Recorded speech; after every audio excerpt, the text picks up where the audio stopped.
এই মুহূর্তে পাওয়া সর্বশেষ আপডেটে বাংলা সংবাদে আপনাকে স্বাগত। প্রথমেই জানিয়ে দিচ্ছি সংবাদ শিরোনাম।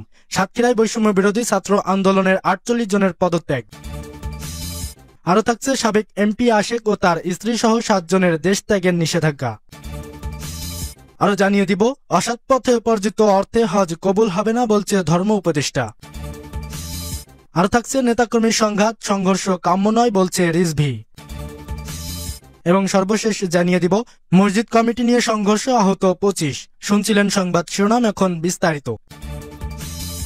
সাতক্ষীরায় বৈষম্য বিরোধী ছাত্র আন্দোলনের ৪৮ জনের পদত্যাগ। সাতক্ষীরায় বৈষম্য বিরোধী ছাত্র আন্দোলনের শ্যামনগর উপজেলা কমিটি গঠনে স্বজনপ্রীতি ও অগণতান্ত্রিক সিদ্ধান্তের অভিযোগ তুলে সংগঠনের ৪৮ জন সদস্য একযোগে পদত্যাগ করেছেন। মঙ্গলবার শ্যামনগর প্রেস ক্লাবে এক সংবাদ সম্মেলনে তারা এ ঘোষণা দেন।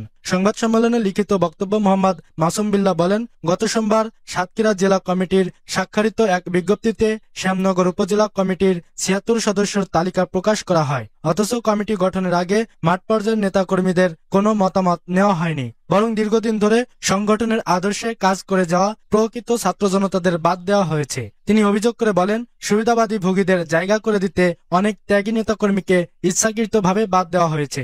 আন্দোলনে সম্পৃক্ত না থাকা ব্যক্তিরাও পেয়েছেন গুরুত্বপূর্ণ পদ। সংগঠনের সাবেক সদস্যরা জানান, তারা শুধু পদত্যাগ করেই থেমে থাকবে না, বরং সংগঠনের মূল আদর্শ রক্ষায় নতুনভাবে সংগঠিত হবেন। সংবাদ সম্মেলনে আরো উপস্থিত ছিলেন জিএম মাসুম বিল্লাহ, বিল্লাল হোসেন, জাহিদ হাসান, আব্দুল্লাহ আল সিয়াম, মুনতাসির রহমান ও রোকন সহ আরো অনেকে। তাদের ভাষ্য, বৈষম্য বিরুদ্ধে ছাত্রদের ঐক্য গড়ে তোলাই ছিল সংগঠনের মূল লক্ষ্য।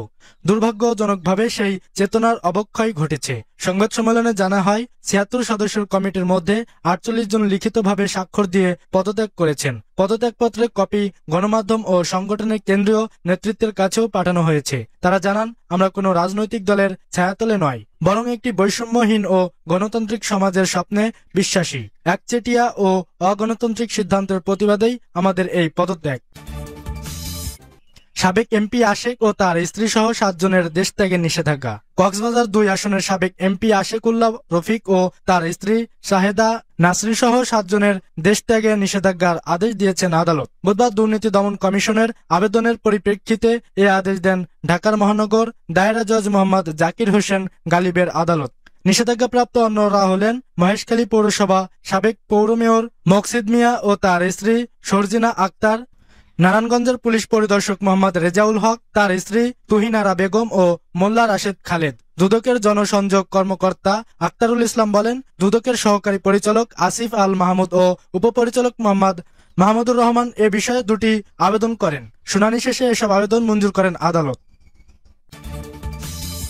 অসৎ পথে উপার্জিত অর্থ হজ কবুল হবে না বলছে ধর্ম উপদেষ্টা।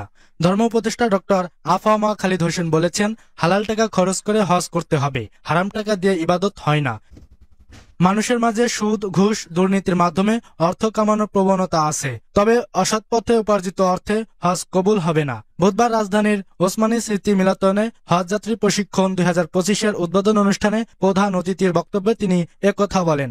হাদিসের উদ্ধৃতি দিয়ে ধর্ম উপদেষ্টা বলেন, কোন দুর্নীতিবাজ, লুটেরা, সুদ ঘুষখোররা যখন হারাম শরীফে গিয়ে বলে, আল্লাহ আমি হাজির, তখন ফেরেশতারা বলতে থাকে, তোমরা হাজির কবুল হয়নি। তিনি বলেন, হজ ব্রত পালনে শারীরিক কষ্ট ও অর্থ ব্যয়ের প্রশ্ন জড়িত রয়েছে। কোনো ক্ষেত্রে পরিবহন সেবা নাও পাওয়া যেতে পারে। পায়ে হেঁটে মিনা, আরফা, মুজদালিফায় যেতে হতে পারে। হাজিদের কষ্ট বা ত্যাগ শিকারের মানসিকতা থাকতে হবে। সবকিছু সহজে মেনে নিতে হবে। আল্লাহর সন্তুষ্টি লাভের চেষ্টা করতে হবে। প্রশিক্ষণের গুরুত্ব তুলে ধরে উপদেষ্টা বলেন, প্রশিক্ষণ মানুষকে কুশল করে তোলে। প্রশিক্ষণের মাধ্যমেই কর্ম সিদ্ধ লাভ করা যায়। যত বেশি মনোযোগ সহকারে হজ প্রশিক্ষণ গ্রহণ করা যাবে, হজের আনুষ্ঠানিকতা পালন তত বেশি সহজ হবে। তিনি হজ যাত্রীদের মনোনিবেশ সহকারে প্রশিক্ষণ নেওয়ার অনুরোধ জানান। হজ যাত্রীদের ভাগ্যবান অভিহিত করে ডক্টর খালিদ হোসেন বলেন, হজ ভাগ্যের ব্যাপার। টাকা কিংবা বিত্ত বৈভব থাকলেই হজ করা যাবে এ কথা ঠিক নয়। অনেকের টাকা থাকা সত্ত্বেও আজ যাবে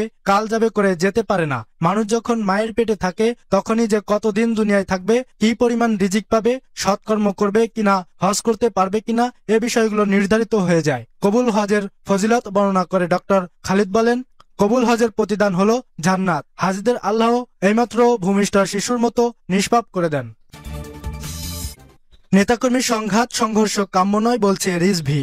বিএনপির সিনিয়র যুগ্ম মহাসচিব রুহুল কবির রিজভী বলেছেন, বিএনপি একটি বৃহৎ রাজনৈতিক দল, দলের ভেতরে প্রতিযোগিতা থাকবে, এটি স্বাভাবিক, কিন্তু সেই প্রতিযোগিতা থেকে কোনো সংঘাত সংঘর্ষ কাম্য নয়। বিএনপি জনগণের জন্য রাজনীতি করে, কোনো লোভ লালসার সঙ্গে বিএনপির আদর্শ যায় না। তবু যারা এসব করছে তাদের বিরুদ্ধে তো দল প্রতিনিয়ত ব্যবস্থাও নিচ্ছে। এরই মধ্যে প্রায় ১,৫০০ নেতাকর্মীর বিরুদ্ধে বিভিন্ন শাস্তিমূলক ব্যবস্থাও নেওয়া হয়েছে। এ ব্যাপারে দলের ভারপ্রাপ্ত চেয়ারম্যান তারেক রহমান কঠোর অবস্থান রয়েছেন। সারা দেশে বিএনপির অভ্যন্তরীণ কোন্দলে খুনোখুনি নিয়ে সমকালের পক্ষে থেকে তার সঙ্গে আলাপকালে তিনি এসব কথা বলেন। পবিত্র উমরা হজ পালনের উদ্দেশ্যে সৌদি আরবে অবস্থান করা বিএনপির এই নেতা বলেন, বিএনপির বিরুদ্ধে এখন যেটি ঢালাওভাবে বলা হচ্ছে সেটি অপপ্রচার। কারণ যখনই কোনো অভিযোগ পাওয়া যায় সেটি যত বড় নেতার বিরুদ্ধেই হোক তাৎক্ষণিক ব্যবস্থা নেওয়া হচ্ছে। দলের মধ্যে এখন অনেক সুবিধাভোগী প্রবেশ করেছে, এরাই মূলত বিভিন্ন অপকর্ম করছে, আর এর দায় নিতে হচ্ছে পুরো দলকে। এদের চিহ্নিত করা হচ্ছে, ব্যবস্থাও নেওয়া হচ্ছে। রিজভী আরো বলেন, গত ১৬ বছরে বিএনপির প্রত্যেক নেতাকর্মীর জীবন তছনছ করে দেওয়া হয়েছে। বাড়িঘর, ব্যবসা প্রতিষ্ঠান দখল করেছে ফ্যাসিস্ট আওয়ামী লীগের লোকজন। অনেকে বছরের পর বছর, যুগের পর যুগ ঘরবাড়ি ছাড়া করা হয়েছে। ফলে ৫ আগস্টের পর যেভাবে প্রতিক্রিয়া হওয়ার কথা সেটি তো হয়নি। মসজিদ কমিটি নিয়ে সংঘর্ষ, আহত ২৫। ভৈরবে মসজিদ কমিটি নিয়ে মঙ্গলবার রাতে পক্ষের সংঘর্ষে আহত হন ২৫ জন। এ সময় কয়েকটি বাড়িঘর, দোকানপাট ভাঙচুর করা হয়। ঘটনাটি ঘটে গতকাল মঙ্গলবার রাত ১১টার দিকে শহরের চণ্ডীবেড় এলাকায়। খবর পেয়ে ভৈরব থানা পুলিশ, র্যাব ও সেনাবাহিনীর সদস্যরা ঘটনাস্থলে গিয়ে পরিস্থিতি শান্ত করে। এ সময় ঘটনাস্থল থেকে পুলিশ ৩ জনকে আটক করে। আহতদের মধ্যে সোলাইমানকে কিশোরগঞ্জ সদর হাসপাতালে ও অলিকে ঢাকায় পঙ্গু হাসপাতালে উন্নত চিকিৎসার জন্য পাঠানো হয়। অন্যান্যরা উপজেলা স্বাস্থ্য কমপ্লেক্স চিকিৎসা নিয়েছে। স্থানীয় সূত্রে জানা গেছে, চণ্ডীবেড় মীরবাড়ি ও কাজীবাড়ির মধ্যবর্তী একটি মসজিদ রয়েছে। উক্ত মসজিদ কমিটির সভাপতি ছিলেন মোল্লাবাড়ির মিজান মোল্লা।